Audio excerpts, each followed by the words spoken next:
weightless, and light starts pouring in from every direction. He's walking past the doorway and suddenly stops and looks right at me. Huge black eyes. To think that one person could experience so much without losing their mind is really something. You will never think about aliens the same way again. Ladies and gentlemen, my name is Brandon Penn, and you are listening to Aliens, Monsters, and the Supernatural, a true story of a terrorized life.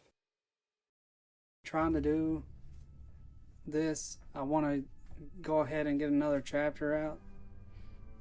I'm going to try and tell a story like this. I do have a couple paintings that I was working on for the audio for this to put on the screen, so I'll show those as the story goes. I'm gonna read the next chapter of this. I'm grateful for the handful of subscribers I've got right now, and the couple hundred views.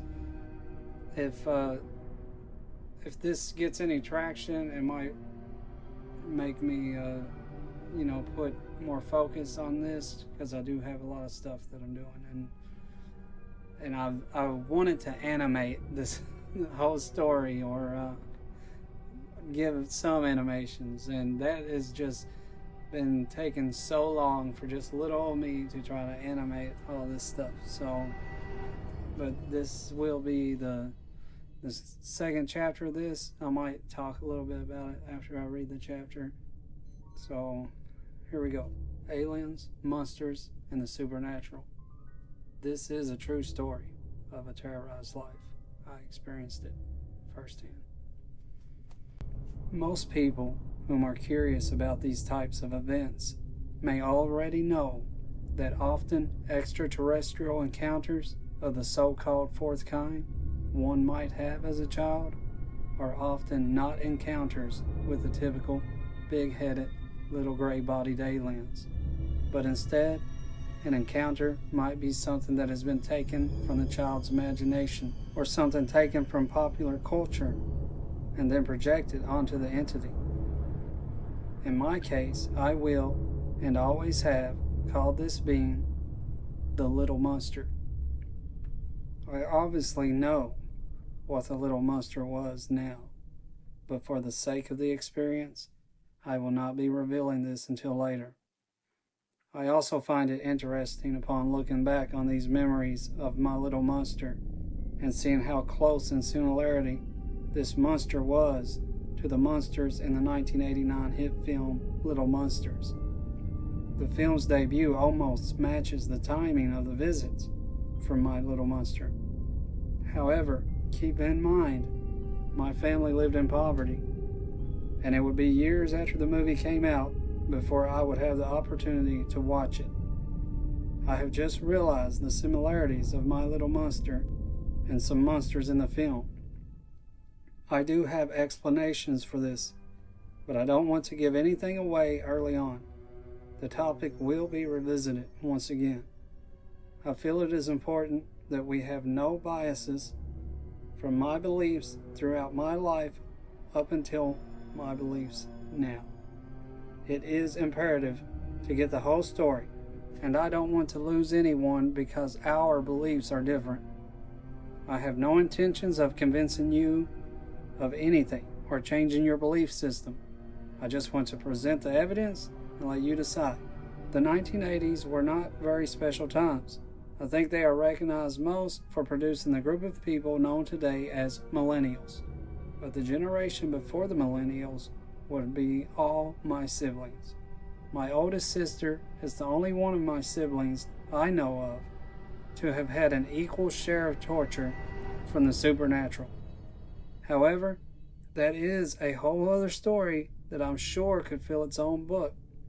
The reason I bring her up is because at a very young age, she was allowed to marry. My parents were old-fashioned, and to them, this probably seemed natural. Who am I to say it's not?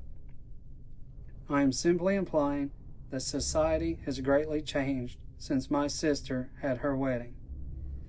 Shortly after her wedding, My parents and 4 siblings journeyed the 2-hour drive to visit my sister. I have no desires to avoid sounding cliche. I am being honest when I say road trips with the family were always fun. You might think that 7 people in a van for any amount of time would be torturing, but we always had something to talk about, and we could always find something to occupy us. I remember the old van having a rusted out hole in the back. The hole was in between the double doors. It wasn't very big, but it was big enough to drop things through it. Usually anything we could find lying around the van would suffice for momentarily entertainment. On this trip to my sister's house, the hole gave my brothers and I the revelation to save the family from constant pee stops. And I'll just leave it at that. I'm only telling you this because I want you to understand that my childhood is a very vivid memory for me. I very much trust my judgment when I speak of these experiences that are so distant in the past. I believe my memories are attributed to the fact that I never went to the 6th grade. After finishing my 5th grade year, my mother took me out of school to start homeschooling me. This allowed me to study the things that actually interested me. Also, by not going to middle school or high school, I was not forced to push out my childhood memories in order to make room for useless information that has no real value in the real world. I did regret it for a few of my teenage years for social reasons, but as I write this, I can say with absolute certainty, I am grateful that I finished 5th grade and did not return to public school systems until I went to college. The van ride to my sister's home was a long one, but we had plenty of energy when we arrived. Upon arrival, my sister presented my brother Rob and I with tricycles. Rob was the baby of the family before I was. He loved me very much, and from my understanding, he never had a problem handing the title of baby of the family over to me. The tricycles were unlike anything we had ever experienced. They were a shiny red, almost like new. Each tricycle had a yellow bucket on the back, and a handle was attached to each bucket so they could be used as dump truck tricycles. The concept boggled our minds. My brother and I could not believe it. These tricycles were made for us. My sister explained how the trikes were in the home when they moved in. My brother-in-law and sister had been keeping them to give to Rob and I. The rest of the day was fun. My brother-in-law took us to the local country store where he bought us loads of candy and snacks. Rob and I explored around their home on the new trikes. We couldn't wait to get the trikes back home.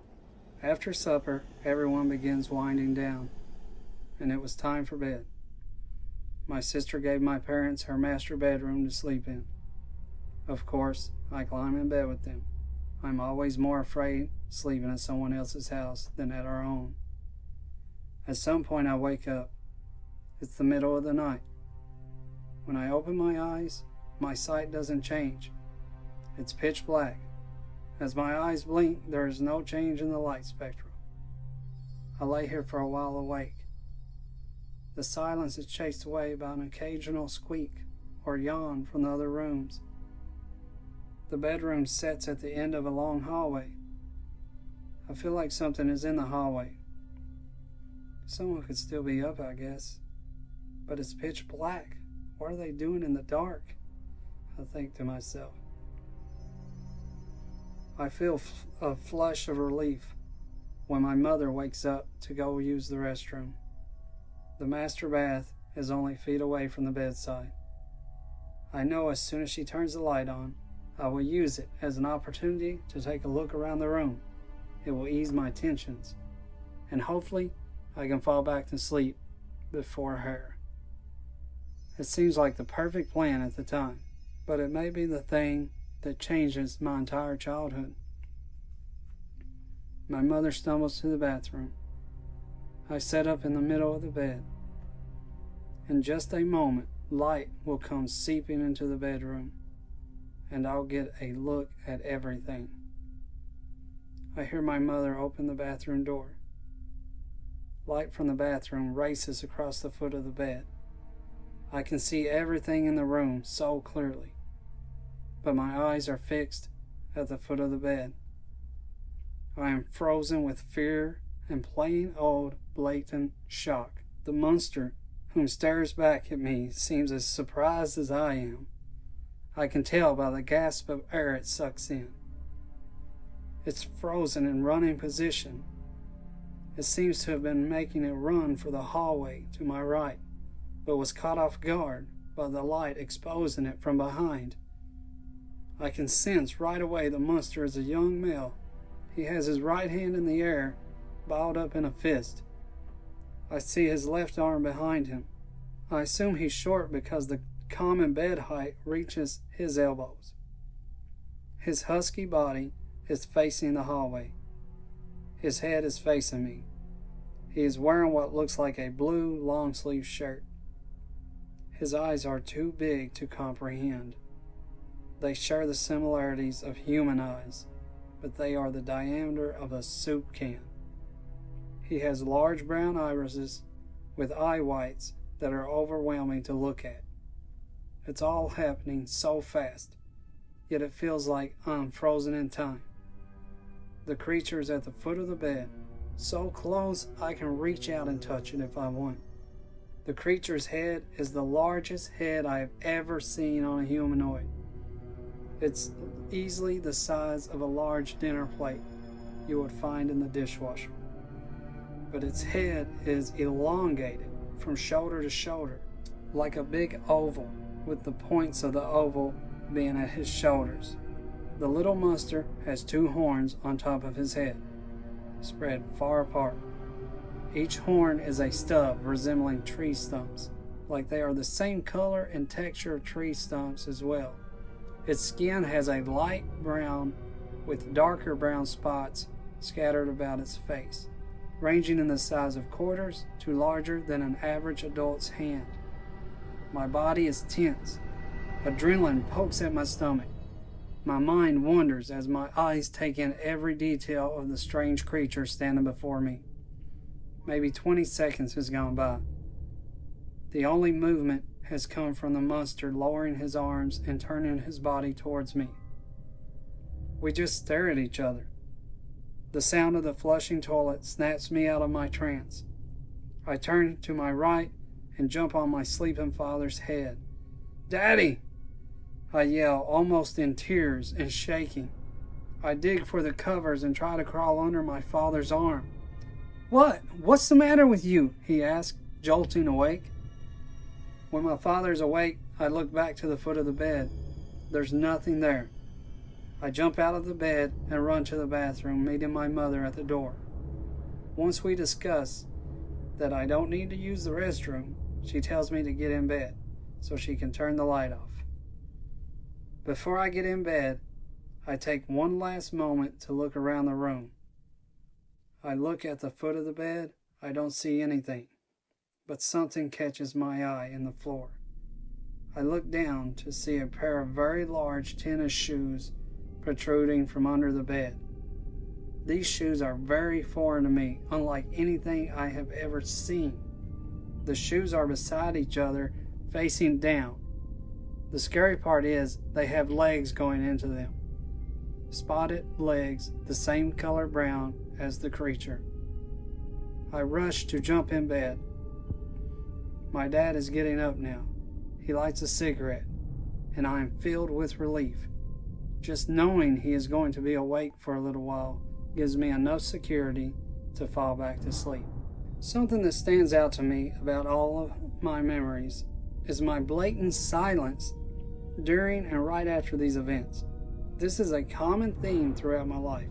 There are moments when I could have possibly woken someone, letting them in on the current events, but I didn't. I do, however, know now that there is a type of mind control that sometimes coincides with the supernatural. Or it could have just been fear of embarrassment. That's always caused me to hold my tongue. Fear of appearing crazy because of someone else's unbelief could be the reason I have always told my daughter to wake me if she is ever frightened in the night. I have expressed to her on many occasions that no matter what the reason or what she thinks she might have experienced, she can wake me without consequence. Perhaps I extend this gesture as a form of empathy for the little boy I once was. When I was being tormented in the night by otherworldly entities, I often had to think of an excuse to wake my parents. Most times the excuse was the need for a drink of water. I could spend more time speculating on this, but I won't. Just know that I never received any type of persecution from waking my parents in the night. So that was definitely not the reason for my silent suffering. The morning following the encounter with the little monster, I jumped out of bed and investigated the area that displayed his shoes the night before. I remember thinking that I would find something to explain away what I had seen. With daylight shining through the windows, I had a newfound courage. I was not surprised to find the shoes that had been sticking out from under the bed the night before were now gone. Soon after I woke up, so did the rest of the family. The only reason I brought up the little monster encounter later that morning was my brother Rob's story of his experience just down the hall from where I was sleeping. Rob and my other siblings were sleeping in the living room. Rob explained how he's seen and heard children playing in the hall throughout the night. He talked about how creepy it was, but he explained it away to himself by assuming I was up playing. I soon followed up on Rob's story by telling my own recollections of the night before. My oldest sister seemed a little disturbed by the stories, but tried her best to explain them away. She even went as far as to say maybe it was one of the little neighbor kids. Looking back now, I understand her need to explain away such scary events. After all, her family would be leaving soon, and she would be left alone in the house. Nothing else happened at my sister's house on that visit, and it was the last time we would visit that particular home of hers. During the ride back, I was interviewed by my siblings. They wanted to hear all about the little monster. I told them the same story over and over until they eventually lost interest. I had no problem telling them about the encounter. I was happy to be heading home, never to see the little monster again, or so I thought. So I don't really want to give away spoilers or anything. I'm not quite sure if I bring up the little monster again, but he was a very prominent part of my childhood. I dealt with that thing for a very long time. Surely I'll talk about it more. Another interesting thing about when I actually put pen to paper and I wrote down all of these memories of mine, it was very therapeutic for me, and it really done wonders for me to get this stuff off of my chest, and then revisiting this stuff, setting down was very traumatic. It was so traumatic to live that, to relive all that, to live that experience again and again, and the nightmares that came when I was writing these books. There were such horrid nightmares. This was a very tough experience to write these stories, but now it's been such a healing experience, and it's pretty wild that I'm sure that I could, if I sat down, I really thought about all these stories that I put down on paper, that I could remember them. But it's almost like now that I've actually told my story, that it's just been this incredible healing event, and it's actually just amazing when I try to think about it, because I know that all these experiences are mine, and even when I read them, I see it all happening in my head. I was as absolutely honest with my memory as possible. You'll see as we go through this story, there are things that are just almost just like, wow, how could somebody experience this? But I assure you that it's all absolutely true, and even to this day, tonight, it's my life is still very, I don't know what word I would call it, supernatural. But thank you so much for listening to this chapter of the story. If you liked it, if you liked the way I told it like this, then please comment and let me know. I'm very grateful for anyone who actually sat here and listened to this. And there's some very interesting stuff coming up in the next chapter. I peeked ahead and I was like, oh wow, yeah, these are where I go with this next chapter is really awesome. I go ahead and get that out of the way, I'm pretty sure. And but my whole life, as far as the supernatural, the aliens and monsters, this is it's very extraordinary, and that was something that I always I thought about throughout my life, because people were just so fascinated by UFOs and stuff, and I'm like, well, I'm experiencing stuff from these things that are driving the UFOs, and I'm like, there's just not a lot of people talking about this, and that was frustrating for me to see, because the amount of UFOs that I've experienced is obviously, I can't count them, but it was frustrating, because for me, I wanted to find other people that were experiencing the things that were inside of the craft. I wanted to talk to people like that. I wanted to hear their stories, but it's like mainly you hear people talking about UFO this, UFO that, and I'm like, well, why don't we talk about what's in the UFO? Because I've got a lot of experiences. But I'm going to go ahead and end this here, and I hope the audio worked out. It is raining tonight outside. I've waited and waited for a couple hours to try and do this, but we'll see how it works. Thank you guys so much, ladies and gentlemen, and please leave a like, a dislike, a comment, subscribe. I assure you, the more traffic that this gets, the more it will motivate me. If I know that there's 10 people that are enjoying this, listening to my story, then it'll really push me to tell it. But the audio is the key. I've been having a lot of problems with audio, and the animating. I was wanting to give some kind of animation for every chapter, and I don't have the means to do that, so I was like, I'm just going to read it. I'm going to stand here at my desk and read it. But thank you guys so much. Thank you for listening, and I look forward to telling the rest of this story. This is actually, for me, it feels exciting to tell it like this, and I'm sorry for hiding my face.